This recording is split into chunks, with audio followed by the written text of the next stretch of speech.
안녕하세요. 저는 누가 보아도 행복하고 이상적이다 싶은 결혼 생활을 10년간 이어오다가 단 하나의 사건으로 결혼 생활의 종지부를 찍게 된 여자입니다. 결혼 생활 동안은 행복하다고 생각했고 당연히 제 인생에 이혼은 없을 거라 생각했습니다.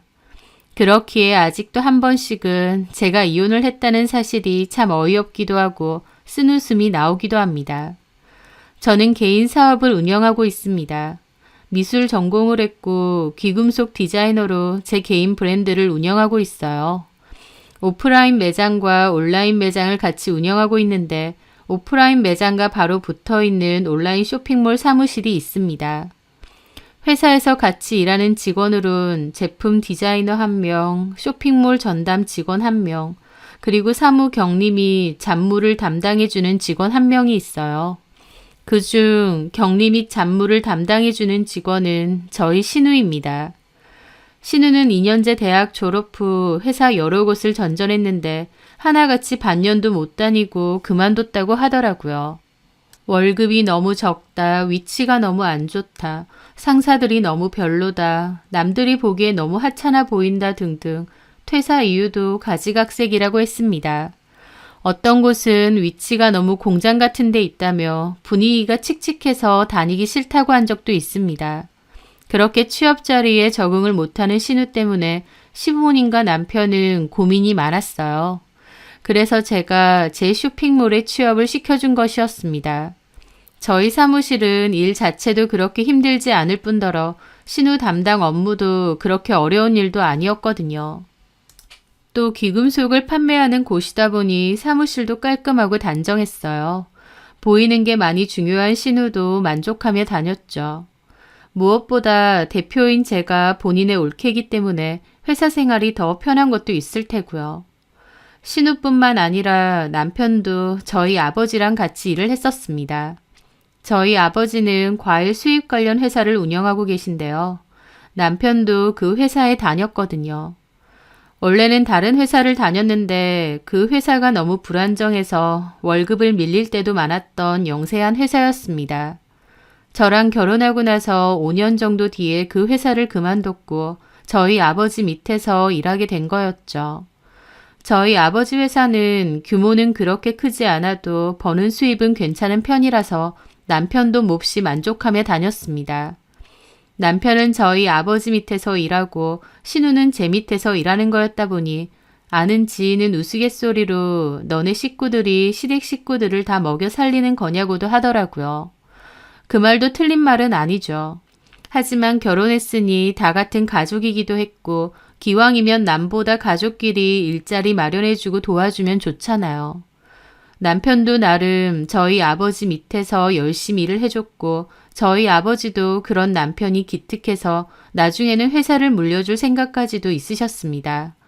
그리고 남편 역시 그런 걸 고마워했고 저와 저희 친정 식구들에게도 정말 잘하려고 노력했습니다. 기본적인 성격 자체가 가정적이고 다정한 편이기도 했고 연애 때부터 저한테 잘하기도 했어요. 결혼하고 나서도 늘 저를 많이 위해주고 이런저런 노력을 많이 하는 사람이었고요. 결혼 10년 차 다 되어 가는 데다 아이까지 키우는 보통 부부들은 서로가 그냥 친구나 동거인 같은 느낌도 든다지만 저희는 그렇지 않았습니다. 늘 연애하는 것처럼 설레고 연인처럼 지냈다고 생각했어요. 남편은 기념일도 절대 그냥 지나가는 법이 없었습니다. 다양한 이벤트를 해주었고 꼭 기념일이 아니어도 꽃다발을 갑자기 선물해주거나 선물을 준다거나 등등 서프라이즈도 잘했어요. 결혼하고 나면 잡힌 물고기한테 밥 안 준다고 우스갯소리하는 남자들도 많다는데 저희 남편은 오히려 연애 때보다 결혼하고 나니 더 저한테 헌신적으로 잘하려고 했던 거죠. 그걸 보면서 제 친구들은 너네 남편은 최수종이냐 션이냐 하면서 부럽다는 소리도 잘했습니다. 게다가 저희 남편은 저뿐만 아니라 저희 부모님에게도 아들처럼 잘하려고 노력했고요. 기본적으로 저희 아빠랑 같이 일을 하다 보니 잘 보이려고 하는 것도 있었겠지만 기본적인 성격 자체가 워낙 어른들에게 잘하고 싹싹한 것 같았습니다. 그런 남편의 성격을 저희 부모님도 참 좋게 보셨고요. 남편이 하나부터 열까지 다 저한테 맞춰주다 보니 싸울 일도 별로 없었어요. 남편이 저에게 화내는 일도 잘 없었고요. 그래서 한 번은 제가 남편에게 물어본 적도 있습니다. 여보, 나는 여보 성격이 참 대단한 것 같아. 어떤 게? 화를 잘 안 내잖아. 보통 아무리 성격 좋고 부드러운 사람이라고 해도 화낼 때도 있고 짜증날 때도 있고 그런데 나는 자기가 나한테 화내는 걸 거의 본 적이 없는 것 같아.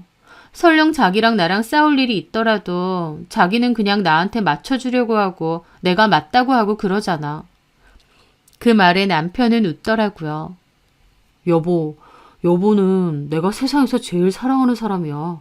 사랑하는 사람을 바득바득 이겨서 뭐해. 그런다고 나한테 뭐가 남는다고. 자기한테 맞춰주는 게 아니라 사랑하니까 화도 별로 안 나는 거지. 아, 닭살. 사람이 살면 얼마나 산다고. 사는 동안에는 사랑하는 사람하고 서로 하하호호 웃으면서 지내는 게 얼마나 좋아. 굳이 왜 내가 잘났네, 네가 틀렸네 하면서 얼굴 붉히고 살겠어. 나는 그건 어리석다고 봐. 우리 서로 사랑하면서 살기에도 부족한 시간이잖아. 저는 남편의 말에 닭살이라며 장난을 쳤지만 그래도 마음으론 참 고마웠습니다. 저런 인품과 여유를 가진 사람이 내 남편이라서 참 다행이다 싶기도 했죠.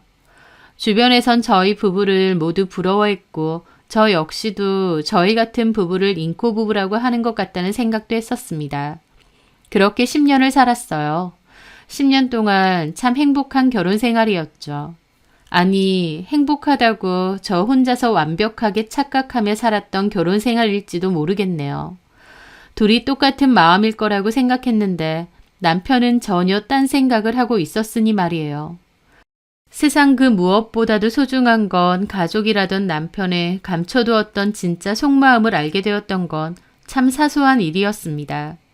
그날은 제가 좀 일찍 퇴근을 한 날이었어요. 딸애랑 백화점에서 쇼핑을 좀 하기로 해서 일찍 퇴근을 했던 거죠. 하교하는 딸을 데리고 백화점에 갔고 소풍을 맞이해 옷도 하나 사주었습니다. 원래는 백화점에서 저녁도 먹고 오려고 했는데 딸이 제가 해주는 김밥이 먹고 싶다고 해서 그냥 집으로 일찍 왔어요. 그렇게 주차장에 차를 대고 내리는데 딸이 갑자기 아빠 차도 저기 있다고 하는 거예요. 보니까 남편 차가 주차장에 대여져 있고 남편은 그 안에서 내리지 않고 통화를 하고 있더라고요. 남편은 제 차가 들어온 건 못 본 듯 했습니다.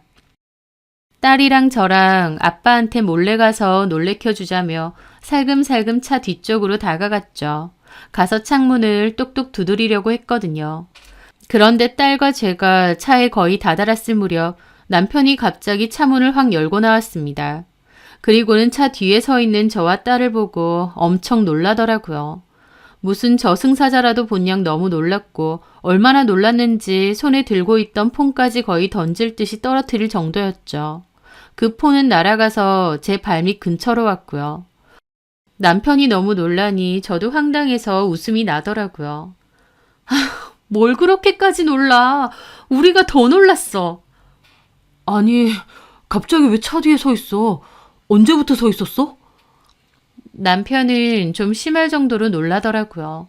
저는 그런 남편의 반응이 너무 웃겼습니다. 뒤에 서 있었던 게 아니라 우리도 방금 이리로 온 거야. 나 오늘 혜민이랑 백화점 갔다 온다고 했잖아. 그래, 알아. 밥도 먹고 온다고. 밥은 안 먹고 그냥 왔어. 근데 주차장 오다 보니까 당신 차가 보이길래 이리로 온 건데 당신은 뭘 그렇게 놀라. 폰까지 떨어뜨릴 정도로. 하면서 저는 웃으면서 몸을 숙여 제 발 근처까지 날아온 폰을 주었습니다. 남편이 얼마나 세게 떨어뜨렸던지 폰 액정 중 가장자리 부분이 살짝 이가 나가듯이 액정 파손이 있었습니다. 심한 건 아니었고요. 그런데 제가 폰을 줍자마자 남편이 시겁하는 얼굴로 제 손에 들린 폰을 확 뺏어가는 겁니다. 제가 어차피 줄 건데 제 손에 확 낚아채 가길래 저도 당황했죠. 아, 폰은 안 깨졌지? 뭐 그 정도면 다행이지. 거의 폰을 던지는 수준이던데. 근데 당신 은근히 새같습니다. 뭐 잘못하다가 걸린 것도 아니고 뭘 그렇게까지 놀라. 잘못은 무슨. 나 원래 깜짝깜짝 잘 놀라잖아. 생각지도 못하게 자기랑 혜민이가 서 있으니까 놀란 거지. 하면서 남편은 폰을 뒷주머니에 대강 쑤셔 넣더라고요. 참나. 어쨌든 올라가자. 그때 딸이 갑자기 화장실이 급하다고 하더라고요. 남편은 차에서 뭘 갖고 가야 된다고 했고요.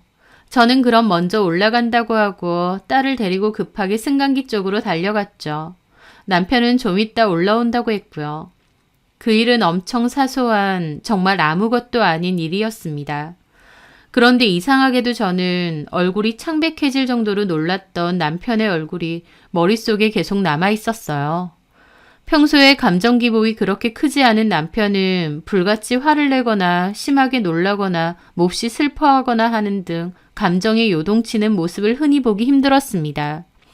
그런데 남편이 너무 놀라고 많이 당황하는 모습이기에 좀 의아했던 거죠. 꼭 죄짓다가 걸린 사람 같았으니까요. 그게 좀 걸리긴 했지만 그렇다고 해도 별 생각은 없었습니다. 저는 폰 끝부분이 깨져서 어쩌나 저러다가 액정이 벌어지는 거 아닌가라는 생각을 하며 집으로 들어갔어요. 그런데 그날 저녁이었습니다. 밥을 다 먹고 저녁에 거실에 둘러앉아 과일을 먹으며 TV를 볼 때였습니다. 남편의 폰으로 전화가 울렸어요. 아버님이네. 하면서 전화를 받았죠. 그렇게 조금 통화를 하다가 통화가 길어질 것 같았는지 자리를 옮겨 창가 쪽을 가서 전화를 받더라고요. 그런데 남편 옆에 있던 딸이 남편을 가만히 지켜보다가 문득 손가락으로 가리키면서 그러는 겁니다. 이상하네. 아빠 폰에 아까 그 크로미 스티커가 없어. 라고 하는 겁니다. 남편은 통화한다고 창가 쪽에 서 있어서 딸의 말을 못 들었고 저는 들었죠. 저는 대수롭지 않게 물어봤어요. 무슨 스티커? 아까 아빠 폰에 조그만 크로미 스티커 붙어 있었잖아. 크로미? 너 좋아하는 그 캐릭터? 그게 아빠 폰에 붙어 있었다고? 응, 아까 아빠 폰 떨어뜨렸을 때 내가 봤거든. 손톱만한 크로미 스티커 붙어 있었는데. 아까 제 발치에 떨어졌던 남편 폰에서 다른 작은 스티커를 봤다는 겁니다. 네가 붙인 거야? 아니야. 나 아빠 폰에 그런 거 붙인 적 없어. 그리고 지금은 없던데? 그래? 저는 딸의 말에 대답은 해주면서도 크게 대수롭지는 않았습니다. 딸이 뭔가 착각을 했을 수도 있다고 생각했고요. 딸이 붙여놓은 게 아닌 이상 남편 폰에 그런 유아들이 좋아하는 스티커가 왜 붙어 있겠나요? 그렇게 남편은 통화를 끝내고 다시 자리로 돌아왔습니다. 아빠야? 뭘 하셔? 일 얘기지 뭐. 남편은 그러면서 소파 팔걸이에 폰을 올리다 놓았는데 저도 무심코 그 폰을 보게 되었습니다. 그런데 뭔가 좀 이상한 겁니다. 아까 남편이 너무 세게 떨어뜨려서 분명 가장자리 부분 액정 유리가 이가 나가듯 조그마한 파손이 있었거든요. 그런데 제가 지금 보고 있는 남편 폰은 그런 흠집 하나 없이 아주 깨끗한 겁니다. 그걸 가만히 보는데 뭐지? 싶더라고요. 저는 남편의 폰을 가만히 들어서 이리저리 살폈습니다. 하지만 아무리 봐도 파손이 없었어요. 내가 분명히 봤는데 끝부분이 유리가 깨졌었는데 불과 두어 시간 전에 액정 끝이 깨져 있었는데 지금 폰은 멀쩡한 겁니다.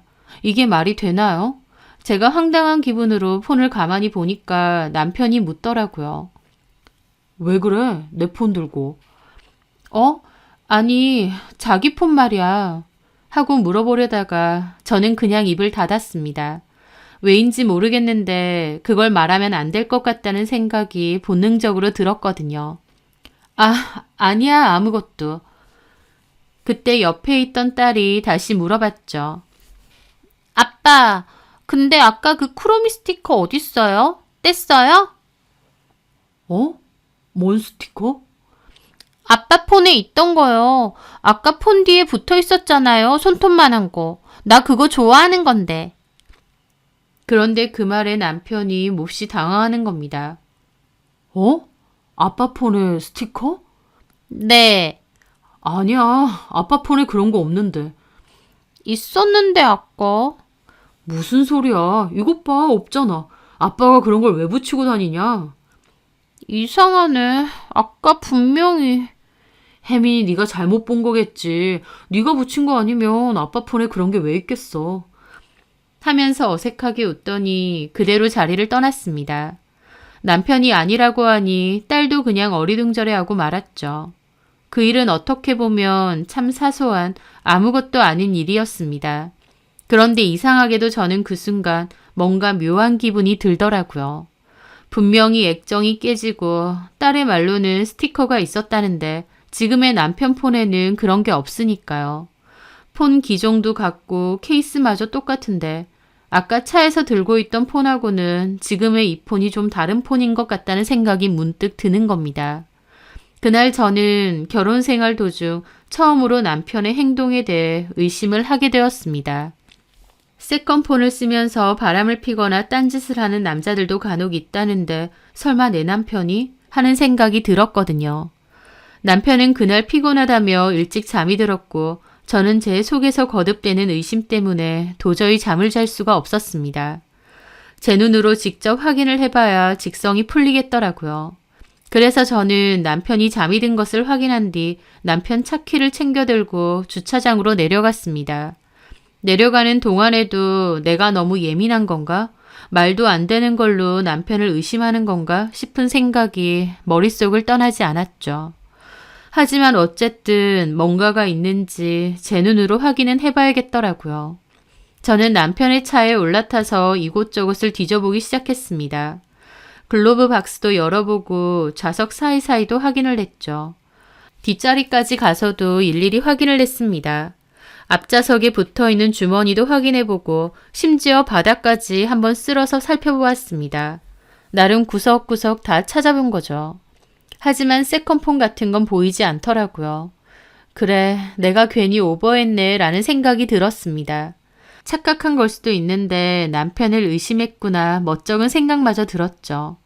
그렇게 차문을 닫고 그냥 가려는데 문득 트렁크를 안 봤다는 생각이 들더라고요. 그냥 올라갈까 하다가 이왕 확인하는 거 트렁크까지 확인하자 싶었습니다. 그렇게 트렁크를 열어보니 간단한 세차 도구가 있었고 별다를 건 없어 보였어요. 그래, 세컨폰은 무슨 하면서 그렇게 다시 닫으려는데 뭔가가 제 눈에 확 밟히더라고요. 남편은 세차 도구를 동그란 접이식 박스에 담아두었는데요. 그 박스 안에 주머니 같은 게 하나 걸려 있었거든요. 세차용품 같지는 않았죠. 저는 손을 뻗어 그걸 만져보는데 네모나고 단단한 것이 핸드폰이었습니다. 저는 다급하게 그 주머니를 열어봤더니 그 속에는 스티커가 붙어있고 액정 끝에 파손이 있는 저와 딸이 아까 전에 봤던 그 또 다른 폰이 있는 겁니다. 그 순간 등 뒤에서 진짜 소름이 쫙 돋더라고요. 남편에게 진짜 세컨폰이 있었던 겁니다. 설마 했는데 혹시나 했는데 남편에게 진짜 세컨폰이 있었다니 그 짧은 순간 사이에 수많은 생각이 머릿속에 맴돌더라고요. 도대체 나 몰래 무슨 짓을 하길래 기종도 똑같고 케이스까지 똑같은 폰을 하나 더 숨겨두었을까 싶었습니다. 저는 그 폰을 다급하게 켜봤는데 심지어 액정 화면까지도 똑같았어요. 작년에 찍은 벚꽃 사진이었는데 그걸 그 폰에도 똑같이 해놨더라고요. 그런데 패턴이 걸려 있었습니다. 그나마 다행인 게 남편이 주로 쓰는 패턴이 어떤 건지 제가 잘 알고 있었거든요. 혹시나 해서 해봤더니 폰이 열리더군요. 제가 그 폰을 열었던 건 마치 제 결혼 생활에 판도라의 상자를 연 것이나 다름없었습니다. 지난 10년 동안 행복하다고 믿었던, 아니 착각했던 제 결혼 생활을 뿌리채 흔들 만한 것이었으니까요. 저는 남편의 차 뒷자리에 올라타 그 폰을 샅샅이 뒤졌습니다. 보통 세컨폰을 쓴다면 내연 상대 때문에 쓰는 거잖아요. 얼마나 대단한 내연 상대길래 세컨폰까지 쓰면서 만나고 작정하고 나를 속였을까, 도대체 어떤 여자일까 싶었어요. 그렇게 찾아보니 통화 목록에서 남편이 연락을 주로 하는 건 미주라는 여자였습니다. 주로 그 여자와의 연락이 많았고 가끔 남편 친구들도 몇 명 있더라고요. 미주라고 저장명이 되어 있었던 여자가 남편의 내연녀라는 것은 확실해 보였습니다. 저는 처음 들어본 이름이었어요. 그 여자랑은 거의 매일 하루에 한 번 이상은 통화를 했었더군요. 그 사실을 보고 저는 무너질 것 같은 기분을 느꼈습니다. 하루도 빠짐없이 그 여자와 했던 그 통화들을 보고 정신이 혼미해졌으니까요. 심지어 그 통화 내역이 끝도 없는 것이 꽤나 오랫동안 이 여자랑 내연관계를 이어왔다는 걸 알 수 있었습니다. 1, 2년 된 사이도 아니고 더 오래된 것 같았죠. 저는 이번엔 카톡으로 들어가 봤는데 거기서 또다시 경악을 하게 되었습니다. 차라리 그 여자가 단순한 내연녀였다면 그래도 용서할 순 없었겠지만 그 정도로 충격은 아니었을 겁니다. 하지만 그 여자는 남편이 결혼 생활 도중 몰래 바람을 피는 단순한 내연녀가 아니었어요. 왜냐면요. 그 대화와 수많은 사진들을 봤는데 그 여자와 남편 사이에는 딸이 있었거든요. 심지어 저희 딸애랑 나이마저도 비슷해 보였습니다. 그걸 보는데 주체 안 될 정도로 손이 떨려오고 과호흡까지 왔습니다. 내연녀가 아니라 아예 두 집 살림을 하고 있었던 거고 거기에 딸까지 있었던 거니까요. 어떻게 이런 일이 가능한가, 이게 정말 남편의 짓인가 믿을 수가 없고 정신이 아득해지더라고요. 순간적으로 과호흡이 와서 저는 차에서 뛰쳐나와 밖에서 호흡을 진정했어요. 그 와중에도 손발은 미친 듯이 떨리더라고요. 그렇게 겨우 호흡을 진정시킨 후 다시 차로 돌아와 그 대화 내용들을 봤습니다. 남편과 미주라는 그 여자 사이의 딸 이름은 수연인 듯 했고 남편과 그 여자는 카톡으로 주로 그 딸 얘기를 많이 했습니다. 그 여자는 남편에게 수연이가 보고 싶어 한다. 이번 주에는 언제 올 수 있느냐. 다음에 오면 당신이 좋아하는 김치찜 해놓겠다 등등 일상적인 부부가 나눌 법한 대화를 하고 있었어요. 너무나도 비정상적인 관계인데도 아무렇지 않게 일상적인 대화들을 나누고 있었던 거죠. 저희 남편도 그 여자에게 수연이 사진 보내봐라, 보고 싶다 그런 얘기도 잘했고요. 딸 얘기만 하는 건 아니었고 은밀한 얘기도 많이 나눴습니다. 그 여자가 속옷을 새로 샀네 어쩌네 그러면 남편도 자기가 보러 가야겠다느니 그러고 있고 또 그 여자가 생활비 모자란다고 하면 남편이 좀 더 보내주겠다, 좀 아껴 써라 그런 소리도 잘했습니다. 남편이 이 여자 생활비까지 주고 있었구나. 이 둘은 거의 부부나 다름없이 살아왔구나 싶은데 정말 까무러칠 것 같더라고요. 이게 제 남편의 일이 아니고 다른 사람 일이나 TV에서 보는 막장 드라마처럼 비현실적인 느낌마저 들었습니다. 그런데 그 와중에 아무리 생각해도 이상한 겁니다. 남편은 저희 아버지 회사에서 일하고 월급이라고 해도 뻔하잖아요. 저도 다 알고 있고요. 게다가 남편은 월급을 받으면 본인 필요한 돈 빼고는 다 저한테 입금을 하거든요. 그런데 무슨 돈이 있어서 이 여자한테 생활비까지 줬나 싶더라고요. 제가 모르는 것 이상으로 남편이 저에게 숨기는 게 정말 많겠구나 싶었습니다. 그렇게 저는 보는 김에 다른 친구들과의 대화도 보게 되었어요. 많지는 않았고 세컨폰의 존재를 아는 몇몇 친구들과는 이 폰으로도 가끔 대화를 나누는 것 같았습니다. 이 폰은 마치 남편의 진짜 속마음을 대변하기라도 하는 양 남편은 마음껏 본인 진심으로 떠들어대고 있더라고요. 저한테는 절대 들키지 않았던 본심 말이죠. 가장 충격인 건 저희 가족에 대한 뒷담화였습니다. 장인이랑 같이 일하는 게 얼마나 힘들고 짜증나는 일인지 아느냐부터 시작해서 영감쟁이가 까탈스러워서 일할 때마다 비위 맞춰주기 힘들다느니 더럽고 치사해서 그만두고 싶을 때가 한두 번이 아니라느니 저희 아빠 욕이 특히나 많았습니다. 아빠 앞에서 그렇게 잘하던 남편의 모습을 알기에 너무 충격이었죠. 심지어 저희 아빠가 어디 몸이 편찮으셔서 병원에 계시다가 나왔는데요. 남편은 장인이 회사에 안 오니 내 세상 같고 너무 좋다며 그냥 이대로 영영 안 와서 내가 회사 먹었으면 좋겠다는 소리까지 하더라고요. 킥킥거리면서요. 이 모든 게 정말 내가 아는 남편이 떠들어댄 게 맞나 싶은 경악스러운 내용이 그대로 있었습니다. 그 대화 속의 남편은 너무나도 치졸하고 교활하고 사악했기에 제가 아는 남편과 괴리감이 엄청났습니다. 그 내용들을 보는데 저도 모르게 눈에서는 눈물이 줄줄 흘렀습니다. 남편의 진짜 모습을 마주했는데 그 충격과 배신감이 말도 못하겠더라고요. 회사 오갈 데 없어서 빌빌거리던 걸 저희 아빠가 하나부터 10까지 일 가르쳐주고 이사 직함 주고 심지어 월급도 엄청 줬습니다. 나중에는 물려주실 생각까지 있으셨고요. 그랬는데 이 인간은 저희 아빠더러 일하기 까탈스럽고 짜증나는 노인네라며 있는 욕 없는 욕 다 하고 있더라고요. 남편의 차 안에서 있었던 그 몇 시간 동안 10년간의 저희 결혼 생활은 철저하게 부서졌습니다. 이런 인간이었는데 어떻게 내 앞에선 그렇게 철저하게 숨기고 속이고 감추고 살았던 건지, 우리 부모님을 자기 부모님이랑 다를 바 없이 생각한다며 늘 감사하다고 말했던 남편놈은 뒤돌아서선 저희 부모님에게 저주에 가까운 욕을 퍼붓고 있었습니다. 게다가 제 욕도 있었어요. 그 내연 여인 미주는 고분고분하고 착한데 저는 너무 기도 세고 할 말 다 해서 한 번씩 지친답니다. 집 좀 잘 산다고 콧대도 높고 매번 이벤트 해주고 비 맞춰주기 피곤하다는 소리도 했어요. 누가 해달란 것도 아니고 본인이 자진해서 사랑꾼인 척 해놓고 뒤에 와선 피곤하네 어쩌네.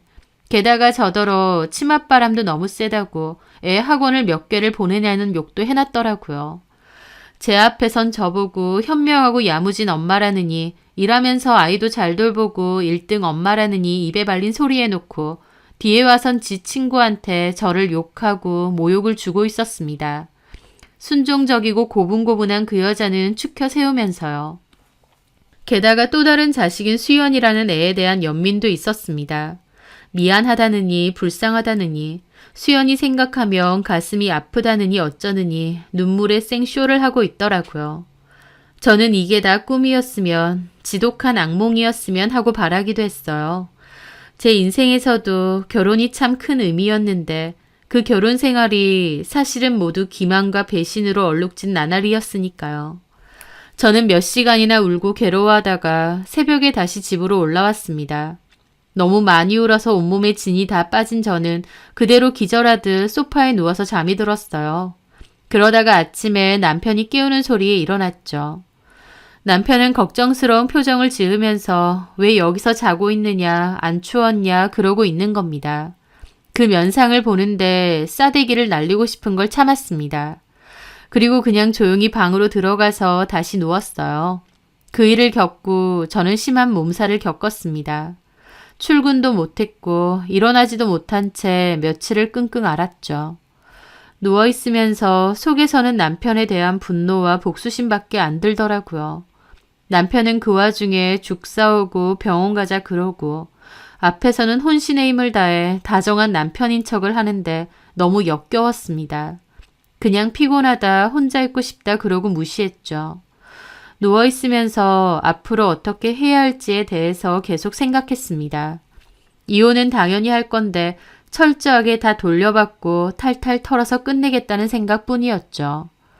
그렇게 몸도 어느 정도 회복하고 나서 저는 본격적인 이혼 준비에 돌입했습니다. 변호사 상담을 했고 제가 갖고 있는 증거는 차고 넘쳤어요. 그 증거만으로도 충분히 이혼과 위자료 소송도 가능했지만 남편이 두 집 살림을 하는 그 꼬라지를 제 눈으로 직접 확인하고 싶더라고요. 저는 남편의 세컨폰에서 알아낸 여자의 집 주소를 잘 적어놨습니다. 그리고 밤마다 남편 몰래 차로 내려가 남편의 세컨폰으로 남편과 그 여자가 나눈 대화들을 확인했죠. 남편은 그 주 목요일에 집에 잠깐 가겠다고 하더라고요. 남편은 저한테는 종종 시부모님을 뵈러 간다고 잘 그랬습니다. 역시나 그 주 목요일에도 저에게는 그 핑계를 대며 늦게 온다고 하더라고요. 저한테는 시부모님 혼자 만나러 간다고 잘 그랬는데 아무것도 몰랐던 저는 그것마저도 남편에게 고맙다고 생각했어요. 굳이 시부모님 뵈러 가는 것도 저 안 데리고 가고 본인 혼자 가서 뵙고 온다고 하니까요. 저보고는 집에서 쉬고 있으라고 하고요. 그런 것도 다 나를 위해서 그런다고 생각했는데 웬걸 남편 놈은 여지껏 저한테 거짓말하고 그 여자네 집에 갔던 겁니다. 남편이 시댁 갔다 왔다가 밥 먹고 늦게 온다고 하길래 저는 알겠다고 했어요. 그리고 곧장 저희 언니에게 연락했습니다. 그 전에 언니에게 모든 얘기를 다 했고 언니도 열받아서 길길이 날뛰었거든요. 뭐든 도와줄 테니 말만 하라고 하길래 전화해서 같이 가달라고 했습니다. 그랬더니 언니는 형부까지 같이 데리고 왔더라고요. 가서 무슨 일이 있을지 모른다면서요. 저는 저희 아빠로부터 남편이 퇴근했다는 얘기를 전해 듣자마자 곧장 그 여자네 집으로 갔습니다. 가는 내내 기분이 정말 착잡하고 이상하더라고요. 남편의 내연녀와 또 다른 딸이 있는 집으로 간다고 생각하니 그 마음은 말로 하기 힘들었습니다. 그렇게 도착한 그 여자네 집, 현관문 앞에 서서 준비한 것처럼 형부가 초인종을 누르셨어요. 안에선 어떤 여자가 누구세요 하더라고요. 그래서 저희 형부가 아랫집에서 왔는데 집에 물이 좀 새는 것 같아서요. 그랬습니다. 그 여자가 깜짝 놀라 물이 샌다고요? 하면서 급하게 문을 확 열더라고요. 그 순간 제가 그 문을 확 열어 제끼고 안으로 들어갔습니다. 갑자기 안으로 밀고 들어가니 그 여자도 놀라서 소리를 막 질렀죠. 누구냐고요. 저는 그 여자 말 무시하고 집 안으로 쳐들어가 보니 남편 놈은 자기 집인 양 소파에 러닝 차림으로 누워있다가 놀라서 벌떡 일어나더라고요. 그리고 저를 보고는 그대로 얼어붙는 겁니다. 야, 박윤석. 여보, 저요, 형님까지. 저는 그 집을 둘러봤습니다. 거실 한가운데에 떡하니 가족 사진까지 걸려 있더라고요. 그 집은 내연녀와 몰래 낳은 딸이 살고 있는 집이 아니었습니다. 누가 봐도 그냥 평범한 한 가족이 살고 있는 집이었죠. 저는 황당해서 남편과 그 여자를 쳐다보니 그 여자는 그제야 제가 누군지 알았는지 굳은 얼굴로 아이를 조용히 방에다 들여보내더라고요. 방으로 어리둥절해하며 들어가는 그 아이를 보는데 저희 아이와 나이가 비슷해 보여서 더더욱 기분이 이상했습니다. 저희 언니도 그 꼬라지를 보고 꺽꺽 넘어갔죠. 제부, 미쳤어? 이렇게 대놓고 두 집 살림을 했다고? 제정신이야? 게다가 애까지? 도대체 언제부터 우릴 속인 거야? 진짜 미쳤네! 언니는 그러면서 폰을 꺼내 동영상으로 다 찍었습니다. 그 집도 찍고 그 여자도 남편도 다 찍었죠. 그 여자도 놀라서 그만하라면서 얼굴을 가리고 남편도 얼굴을 가리며 말리려고 하더라고요. 하지만 형부가 제지를 했습니다. 아, 그만 좀 찍으세요. 부끄러운 줄은 아나 보지? 남편은 어쩔 줄 몰라 하면서 멀거니 서 있는 저한테 빌더라고요. 여보, 혜민 엄마, 저기 일단 나가서 얘기를 좀. 저는 남편의 싸대기를 날렸습니다. 그러고도 분이 안 풀려서 연거푸 여러 대를 때렸어요. 남편도 처음엔 그냥 맞다가 나중엔 그만 때리라고 아프다고 펄쩍 뛰면서 신경질을 부리더라고요. 네가 인간이야? 이렇게 대놓고 두 집 살림을 한다고? 미쳤냐고 정말! 그 와중에 그 여자 저한테 와서 그러는 겁니다. 저기요, 집에 애도 있는데 나가서 얘기하시죠. 여기서 행패 부리면 경찰 부를 겁니다. 하면서 경찰 얘기를 하는데 너무 뻔뻔해서 웃음도 안 나더라고요. 저는 그 여자 싸대기도 날렸습니다. 경찰 불러! 상간녀 주제. 그랬더니 갑자기 그 여자가 소리를 지르며 제 머리채를 잡았어요. 화가 머리 끝까지 난 저도 그 여자 머리채를 잡았죠. 그 여자도 죽기 살기로 제 머리 당겼고 저 역시도 머리채 다 뽑아놓을 심산이었습니다. 거기서 순식간에 엉겨붙어 싸움이 났는데 저희 언니하고 형부하고 달려들어서 겨우 떼놓았습니다.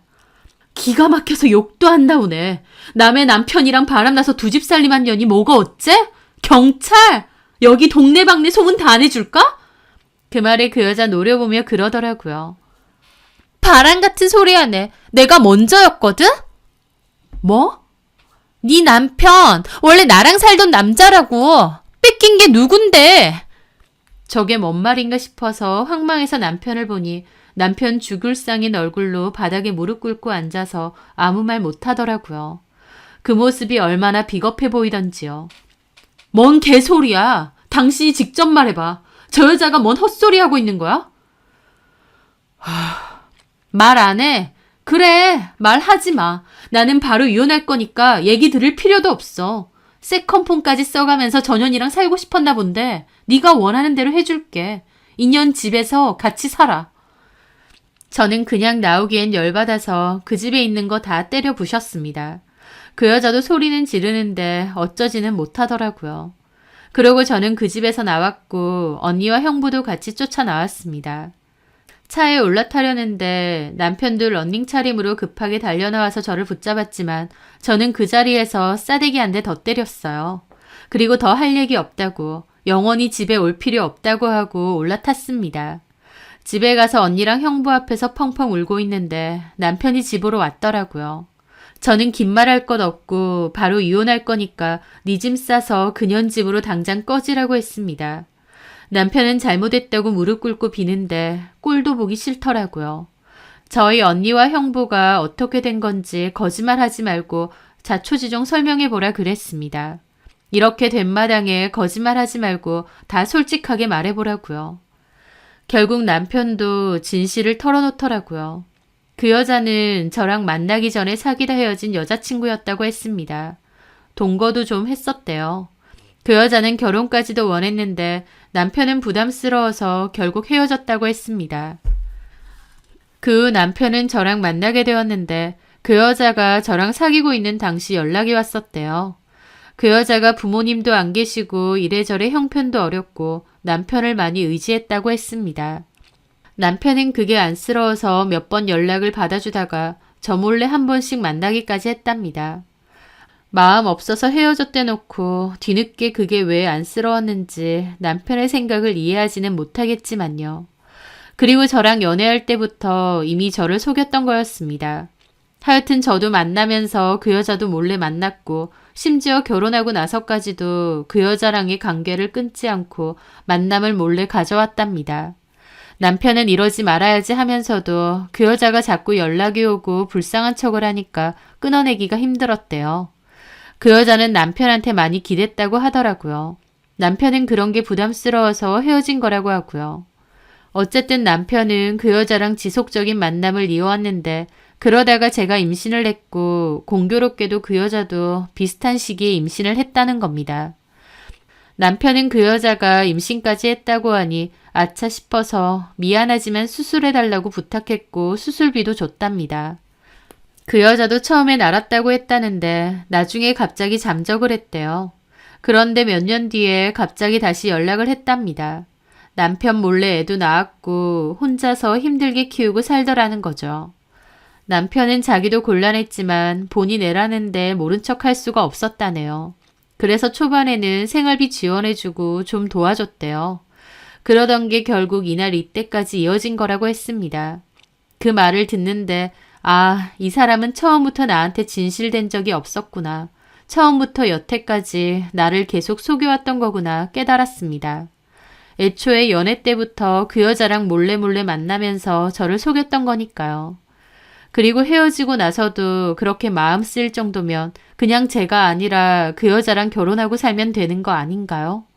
한마디로 그 여자가 좋고 신경도 쓰이고 마음도 가는데 조건이 마음에 안 들어서 차버리고 저랑 결혼했다는 거잖아요. 저는 알지만 그래도 남편에게 나하고 왜 결혼했느냐 물었습니다. 남편은 그 여자는 불쌍한 것뿐이고 저는 사랑하는 거라는 말도 안 되는 개소리를 하더라고요. 그 말 듣는데 진짜 속에서 천불이 올라오더라고요. 제 앞에서 이렇게 뻔뻔하게 거짓말을 해대는데 이런 식으로 나를 계속 속여왔구나 싶고요. 내가 그 세컨폰으로 남편의 진짜 진심이 뭔지 다 알게 됐는데도 눈 가리고 아웅하는 것도 아니고 끝까지 저를 속이려 드는 겁니다. 제가 그 말에 그렇구나. 진짜 사랑한 건 나였구나 하겠나요? 이게 사람을 진짜 끝까지 바보 천치로 하나 싶어서 피가 거꾸로 솟더라고요. 저는 언니랑 형부한테 잠시만 있으라 했습니다. 그리고 지하로 내려가 남편 차에 있는 그 세컨폰 들고 올라왔어요. 그리고 무릎 꿇고 앉아있는 남편 머리통에다가 그 폰 집어 던졌습니다. 남편 폰 맞고 아파서 바닥을 구르더라고요. 그러면서 저한테 폭력 좀 작작 쓰라고 소리를 지르더라고요. 너 내가 진짜 우습게 보이니? 그 폰에 진짜 네 진심은 다 들어있더만. 나 그거 다 봤어. 뭐? 그 여자는 불쌍한 것뿐이고 나는 사랑한다고? 웃기지 마. 오히려 너는 그 여자한테 절절 죽더만. 그 여자가 돈 없고 별 볼 일 없으니까 결혼은 못 하겠는데 그래도 마음은 쓰이디? 나한테는 받아먹을 거 많아 보이니까 결혼은 하고 싶은데 그래도 마음은 그년한테 갔어. 남편은 자기 앞에 떨어져 있는 세컨폰을 보고 놀라더라고요. 저도 따지면서도 너무 마음이 무너져서 그 자리에 앉아서 엉엉 울었죠. 그렇게 한바탕 울고 남편한테는 조용히 짐 챙겨서 집에서 나가라고 했습니다. 이혼할 거고 당연히 위자료 소송도 걸 거다. 그리고 당연한 소리지만 우리 아빠 회사에서도 나가고 네 동생도 내일부터는 사무실에 출근하지 말라고 했습니다.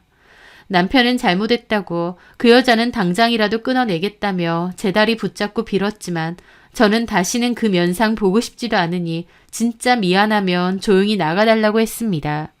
남편은 끝까지 매달리고 질척거리는 거 형부가 거의 쫓아내다시피 집에서 내보냈습니다. 그날 저는 계속 울고 제정신이 아니어서 언니가 저희에 하교시켜서 언니 집에 데리고 가 있을 정도였어요. 내 결혼 생활이 이렇게 끝났구나. 가장 사랑했던 남편에게 이런 배신을 당했구나. 그날 밤새도록 처절하게 울고 또 울었습니다. 근데 원래 바닥을 치면 다시 올라간다는 말처럼 감정의 바닥을 치니 다시 올라오게 되더라고요. 꺼이꺼이 죽을 듯이 울다가 또 몇 시간 동안은 멍하게 있었습니다. 그러다 보니 문득 배가 고프더라고요. 이 와중에 배는 고프구나 생각하면서 저는 그냥 라면을 끓여 먹었습니다. 그렇게 먹고 나니 차라리 홀가분하고 마음도 한결 개운해졌습니다. 실컷 울고 나니 정신이 맑아졌다고나 할까요? 그래, 세상 무너진 것도 아니고 남편이 바람펴서 뒤통수 맞은 여자가 세상에 나 혼자만도 아니다. 더 기막힌 일, 말도 안 되는 일 겪은 사람도 수도 없다. 이런 거 아무것도 아니다. 그냥 쓰레기 같은 남편놈 내 인생에서 치워버리자. 마음 꿋꿋하게 먹고 잘못된 건 바로잡자. 그렇게 마음을 달리 먹었습니다. 그 후로 저는 본격적인 이혼 소송과 더불어 위자료 소송도 준비했어요. 당연히 남편도 하루아침에 아버지 회사에서 해고를 당했죠. 저희 아빠도 사회를 믿었던 만큼 배신감이 엄청나신 것 같았습니다. 전화해서 쌍욕 퍼붓고 내 딸하고 바로 끝내라고 고함 지르셨죠. 그렇게 아버지 회사에서 남편의 자리를 정리하는 와중에 남편이 몰래 회사 돈을 챙겨 빼돌렸다는 것까지 알게 되었습니다. 남편은 저희 아버지 몰래 야금야금 돈을 빼돌려 뒷주머니를 차고 있었어요. 아마 그런 돈으로 그 여자 생활비도 주고 그랬겠죠. 남편 입장에선 하루아침에 해고를 당한 거라 그거 수습할 새도 없었을 겁니다. 여태까지 회사 돈을 야금야금 잘도 빼돌렸더군요. 저희 아빠도 화가 머리끝까지 나서 횡령으로 바로 고소도 진행했습니다. 자리도 못 잡고 빌빌거리는 거 사이라고 저희 아빠가 자리 주고 일 가르쳐주고 그랬는데 은혜를 왼수로 갚는다는 게 이런 거겠죠. 그렇게 아빠는 남편을 정리하고 저는 신우에게도 바로 통보했습니다. 나 너네 오빠랑 이혼한다. 너네 오빠가 2집 살림했다. 내일부터 사무실 나오지 말라고요. 그 일은 바로 시부모님 귀로 들어갔고 시부모님은 저한테 전화해서 진짜 이혼할 거냐고 애를 생각해서라도 다시 생각해보라고 하시더라고요. 한 번만 봐주라고 하시면서요. 단순 바람도 아니고 2집 살림에 혜민이랑 비슷한 또래의 딸까지 있는데 이걸 어떻게 봐주겠느냐고 바로 이혼할 거라고 단호히 말씀드렸습니다. 그리고 남편은 그 여자 여전히 못 잊고 있다고 차라리 그 여자를 새 며느리로 들이셔라 그랬죠. 어머님은 그 여자 집 어디냐고 하셔서 그 집도 친절히 알려드렸어요. 어머님, 아버님, 신우까지 그 집 달려가서 다 때려 부수고 한바탕 난리가 난 모양이더라고요. 그 여자도 잘못했지만 자기 아들도 잘못했는데 화풀이는 그 여자한테만 하는 모양이었죠. 이러든 저러든 제 알바는 아니라서 냅뒀지만요. 나중에 그 여자가 저한테 전화와서 다 얘기하면서 속 시원하냐 어쩌냐 하더라고요. 그 여자는 남편보다 저를 더 원망하는 것 같아서 어이가 없었습니다. 저는 철저히 속은 피해자일 뿐인데 그 여자는 제가 자기 남자를 뺏었다고 생각하더라고요. 멍청하고 가짜나서 말도 섞기 싫더라고요. 그래서 길게 말하기 싫다고 그냥 알아듣기 쉽게 말해줬습니다. 네 처지가 싫다고 결혼 못한다고 내뺀 인간이 내 남편이다. 그걸 알면서도 그 남자 애까지 낳고 생활비 받고 살아가는 네 처지도 어지간히 불쌍하다. 내가 갖다 버렸으니 네가 잘 주워다가 데리고 살아라. 네가 숨어 살면서까지 갖고 싶었던 남자니까 어디 잘 데리고 살아라 해줬습니다. 그 후 남편은 저한테 이혼 소송, 위자료 소송, 그리고 아버지로부터 고소까지 당했습니다. 고소건 때문에 아버지한테 와서 합의해달라 빌고 난리도 아니었죠. 저희 부모님도 남편에게 사위가 아니라 아들인 것처럼 생각했는데 이럴 수가 있느냐며 절대 선처는 없다고 했습니다. 결국 남편은 횡령 금액 반환과 더불어 벌금까지 내야 했습니다. 회사에서 잘려서 당장 수입도 없는데 벌금에 횡령 금액 반환에 위자료까지 물어줘야 될 판이었죠. 결국 시댁 집까지도 처분을 했다고 하더라고요. 어머님은 저한테 그래도 애아빠인데 너무 가혹한 거 아니냐고 원망하시기도 하던데 저는 그나마 이 정도로 끝내는 걸 다행으로 알라고 말씀드렸습니다. 심정적으로 거의 살인이나 다름없는 그런 짓을 저질러 놓고 돈 몇 푼 내는 게 그렇게 아쉽고 안타까운지. 그렇게 우여곡절 끝에 남편과의 관계는 모두 정리를 했습니다. 그런 법적인 관계를 떠나 저희 아이에게서 아빠의 자리를 지우는 일이다 보니 쉬운 마음은 아니었어요. 아이한테 너무 미안한 감정도 많이 들었고 저도 너무 힘들기도 했습니다. 아이에게 미안한 감정은 지금도 있고요. 하지만 세상에 비밀은 없다는 말처럼 이 모든 건 결국 터질 게 터졌다고 생각합니다.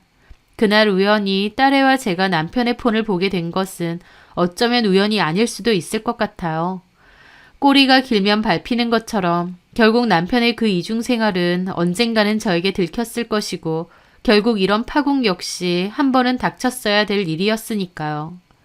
모두에게 많은 상처를 남기기도 했지만 이제는 다 끝을 냈으니 훌훌 털어버리려고 합니다. 아이에게도 아빠의 빈자리를 더 많이 채워주려 제가 더 노력해야겠죠. 남편은 저랑 이혼하고 나서 모든 것을 다 잃었다며 뒤늦게 너무 후회한다느니 어쩌느니 말을 전해왔습니다. 그 여자도 꼴보기 싫다고 하면서요. 그 오랜 기간 저를 속이면서까지 보살피고 마음 쓰던 여자인데 이제 와서 꼴보기 싫다며 원망하더라고요. 전 남편이 저토록 가볍고 비열한 인간이었구나 새삼 깨달으며 아, 저게 저 남자의 진짜 모습이었구나 싶더라고요. 남편은 더더욱 후회하면서 살길 바랍니다. 평생 본인이 잃은 게 뭔지, 본인이 무슨 짓을 저지른 건지 계속 후회하고 괴로워하며 살길 바래요. 저는 더욱 보란 듯이 행복하게 잘 지낼 거고요.